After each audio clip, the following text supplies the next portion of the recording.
Hello, welcome to Lesson 25, Exercise 1, Mastering Java. Here is our program that we want to create. We're going to create a variable named age. We'll assign a value of 30 to it, and then we'll have to create the code to do the following. If the age lies between 25 and, it should be 35, then we're going to output the following text, which just says that our age is between 25 and 35.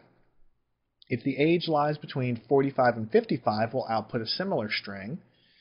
And then we'll change the age around, in this case going to 50 and other numbers, and rerun the program. So basically it's going to be some if statements, and we're going to have some logical parts to it as well in order to check in these ranges here.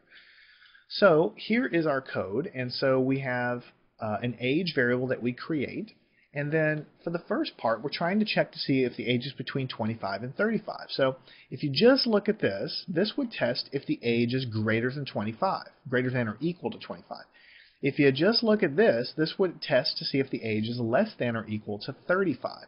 We wrapped them both in parentheses and put the double ampersand there, and that tells us that this if will be triggered if the age is greater than or equal to 25 and if the age is less than or equal to 35.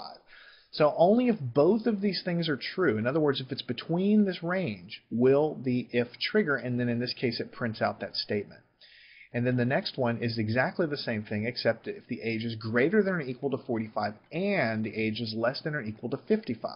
So the double ampersand is used to test when you have more than one logical condition, wrap it in parentheses, and then you can, in this case, verify that we're between a range. Then we'll print out the ages between 45 and 55. So in this case, our initial age is 30. So let's save and run. Your age is between 25 and 35.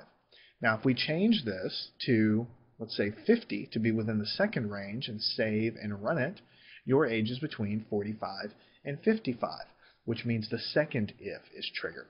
So this is just a simple little example showing you how to understand these logical ands. Anding and oring are very, very important, and eventually you're going to get to a program that's going to have more complicated branching, more complicated condition checking, and using ands and ors are going to be very helpful in those cases.